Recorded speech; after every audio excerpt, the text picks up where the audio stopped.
ప్రభుత్వం చేస్తున్న కార్యక్రమాలతో పెరుగుతున్న ఆదరణను చూసి ఓర్వలేకనే బీఆర్ఎస్ బీజేపీ నేతలు తప్పుడు ఆరోపణలు చేస్తున్నారని ప్రభుత్వ విప్ ఆది శ్రీనివాస్ మండిపడ్డారు.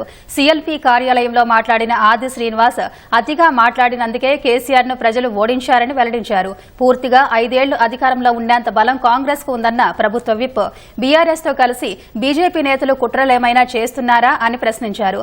10 నెలల్లోనే 55,000 ఉద్యోగాలు ఇచ్చామని, గత ప్రభుత్వ పాలనలో ఒక్క డీఎస్సీ సైతం జరగలేదని ధ్వజమెత్తారు.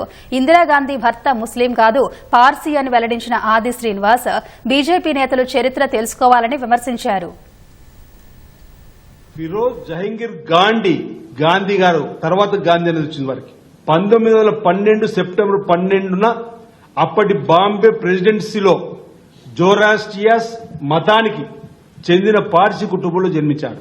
రతన్ టాటా కుటుంబం పాటించే మతం భారతదేశంలో జైన, బౌద్ధ, క్రైస్తవ పేర్లు హిందువుల పేర్లకు ఎలా దగ్గర ఉంటాయో అలాగే పార్సీల పేర్లు కూడా ముస్లిం దగ్గరగా ఉంటాయి. అంత మాత్రాన ముస్లిం అంటే ఎలా అని బీజేపీ నేను ఈ సందర్భంగా ప్రశ్నిస్తున్నా. ఫిరోజ్ జహంగీర్ గాంధీని మహాత్మా గాంధీ గారు దత్తత తీసుకోలేదు. భారత స్వాతంత్ర్య పోరాటంలో మహాత్మా గాంధీ గారికి అనుచరుడిగా ఆయన మీద అభిమానంతో ఫిరోజ్ గాంధీ అని పేరు మార్చుకున్నాడని చెప్పానమాట. ఇది ఒకసారి చూస్తే అర్థమవుతున్నమాట.